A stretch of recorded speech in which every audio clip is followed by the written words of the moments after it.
This setup shouldn't work. Keegan Bradley looks like he's about to sink into a catcher's squat, not launch the ball 300 yards down the fairway. But here's the twist. What looks awkward at address is actually perfectly balanced once he gets moving. In this video, I'm going to break down exactly why his crouch setup syncs with his in-swing principles, why his unusual top of the swing position works for him, and how it creates a unique motion that's every bit as reliable as the most textbook swings on tour. And once again, Bradley's swing proves that there are no methods, no secret formulas, no packaged golf religions being sold behind paywalls. Because every great player has their own motion built on cause and effect, not somebody else's blueprint. Bradley just happens to be one of the best examples of that truth. So here's what makes Keegan Bradley's swing so interesting is that he sets up in that crouched squatted position. The ball is forward, the hands are hanging low, and he matches it with a fairly neutral grip, and that grip keeps him more engaged through impact compared to a stronger grip where you usually see the body forced into excessive tilt and turn. However, with Keegan you will still see an extra tilt at impact, but that's more from posture loss on the right side than from his grip.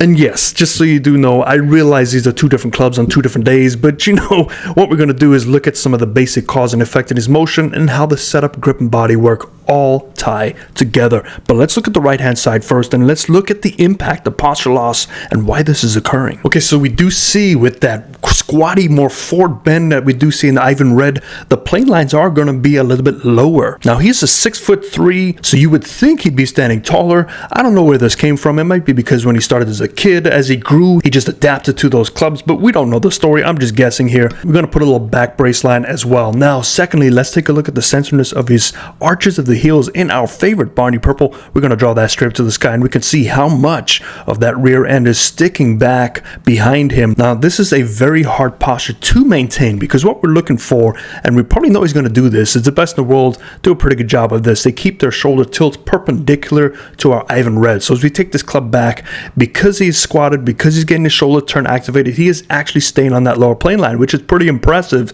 since that lower plane line is pretty low to start with. But look at the shoulders. The shoulders do tilt perfectly perpendicular to his spine angle, so he's already keeping things relative of each other. We see that the hands are still out in front of the chest, so this is a nice wide one-piece turn that most of these guys and girls at this level do, but it's even more impressive with this such a severe forward bend that we do see. Now as we get onto the top, we see the hands do fall a little bit higher than that secondary plane line, and obviously because he's got longer arms, because he's taller, and to help him keep some balance, so the club is forward of his centeredness of his heels because his butt is still back, so he has to find some sort of balance point. So here's where things get a little interesting. So we take a look at the triangle check and we take a look what happens to the butt of the club. Let's follow the butt of the club first. We see it sticks to the right side, but it's starting to work its way right and then down. So there's the butt of the club here.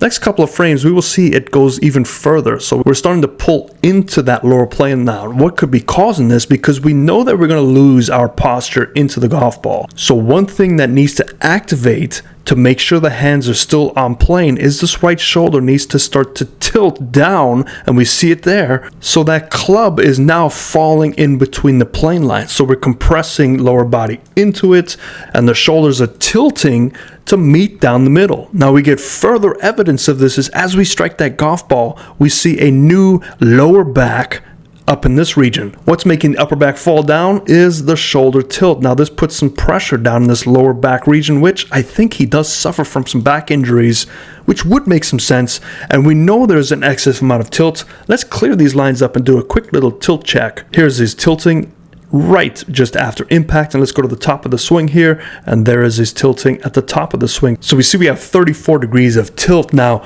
typically tour average is 15 to 20, 25 at the max. Here we have somebody in their 30s, but it all stems from that setup. We don't know which one came first, the setup or the move. I would always argue that setup creates movement, so he probably grew into the setup and then his swing developed from there, and he was just fortunate enough that his body can pull this off, which gives him a great motion.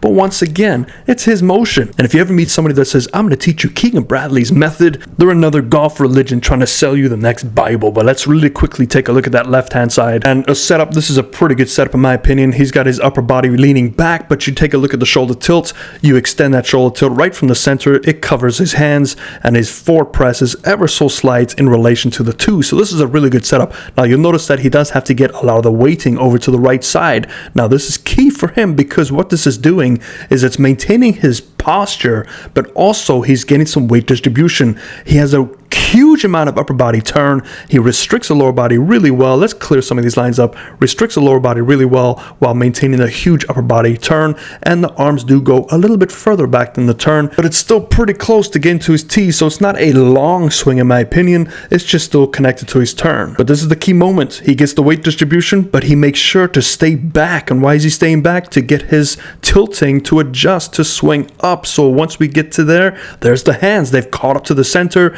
and they're just catching up to the golf ball. So now we have all this ready to compress. Let me do this in 1, 2, 3. So there's the 3 frames, and we're now back to the same parallel line that he went into, but the hands are much higher, which means that there is a lot of force moving up, and there's enough lines to create a new crossword puzzle. So I hope that helps you. Let me know in the comments down below who you want me to do next, or if you have a method you want me to look at, or a YouTube video you want me to analyze. Could be about anything. Golf related though. Hope that helps you. See you next time. Farewell the greens. A huge thank you to these incredible supporters on the screen and to you watching this video. Your support helps us bring our golf curriculum to low-income children around the world at no cost to them, just like our location in Cape Flat, South Africa, in partnership with the Hillard program. Please like, share, and consider subscribing. Together, we can give the gift of golf to kids who need it the most.